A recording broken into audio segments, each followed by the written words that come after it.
નમસ્કાર વિદ્યાર્થી મિત્રો, આજે આપણે જોઈશું અવયવ. હવે 1 થી 100 સુધીના અવયવો જોવાના છે, પણ એમાં અમુક સંખ્યાઓના અવયવો આપણે જોઈશું. બરાબર, પહેલાં અવયવ વિશે સમજૂતી મેળવી લઈએ. શું કીધું છે કે આપેલી સંખ્યાને જેના વડે નિશેષ ભાગી શકાય તેને આપેલી સંખ્યાના અવયવ કહેવાય.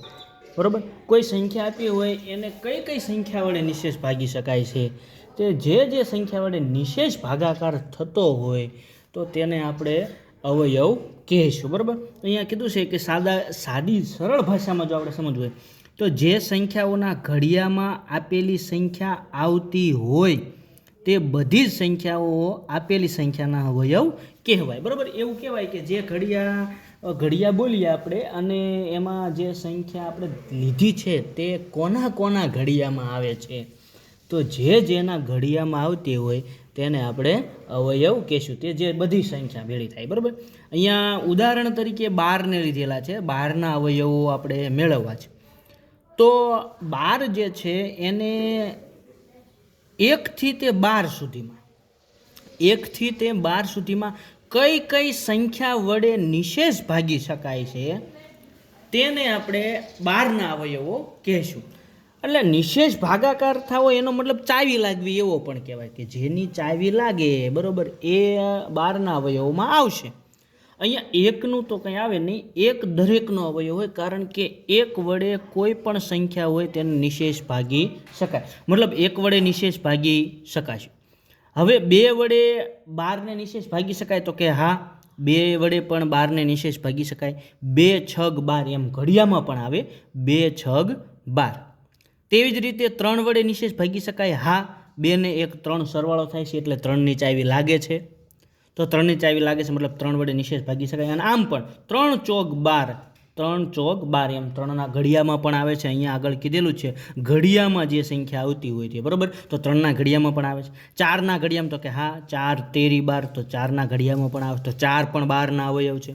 5ના ઘડિયામાં અથવા તો 5ની ચાવી લાગે, ના 5ની ચાવી પણ આને નહીં લાગે, કારણ કે એકમનો અંક 0 કે 5 હોય તો 5ની ચાવી લાગે. આપણે ચાવીઓના એપિસોડમાં 5ની અને 2 થી માંડીને તે 11 સુધી બધી ચાવીઓ શીખી ગયા છીએ, તે જોઈ લેવું. બરાબર, અહીંયા 5ની ચાવી નથી લાગતી. અને આમ પણ 5ના ઘડિયામાં 12 ના આવે, 5 એકા 5, 5 દુ 10 ને 5 તેરી 15 થઈ જાય. બરાબર, 12 ક્યાંય આવે નહીં, તો આ 5 છે એ આવશે નહીં. 6, તો કે હા 6ના ઘડિયામાં આવે, 6 એકા 6 ને 6 દુ 12. બરાબર, તો 6ના ઘડિયામાં આવે છે, તો 6 રે 12ના અવયવમાં આવશે, એટલે સાચાની નિશાની કરી.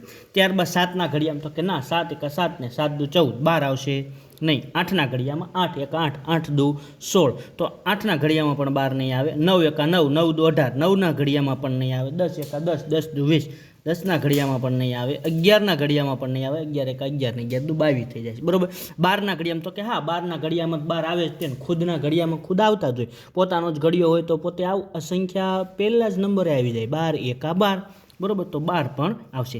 હવે 12ના અવયવો અહીંયા લખશું. 12ના અવયવો કયા થયા? 12ના અવયવો તો 1 થયો, 2 3 4 6 અને છેલ્લે 12. તો આ બધી જે સંખ્યાઓ છે એ બધાય 12ના અવયવો થયા. બરાબર, આ બધી સંખ્યા 12ના અવયવોમાં આવશે. બરાબર, ચલો મિત્રો, આની સરળ રીત, આ અવયવોની સરળ રીત આ તો આવી. હવે મોટી સંખ્યા હોય, દાખલા તરીકે આપણે કોઈ 45 સંખ્યા લઈ લીધી, બરાબર, તો 45ને શું 1 થી 45 સુધી એકડા લખવાનો હોય? ના, તો ઘણો સમય વયો જાય છે. બરાબર, તેના માટે સરળ રીત હોય છે.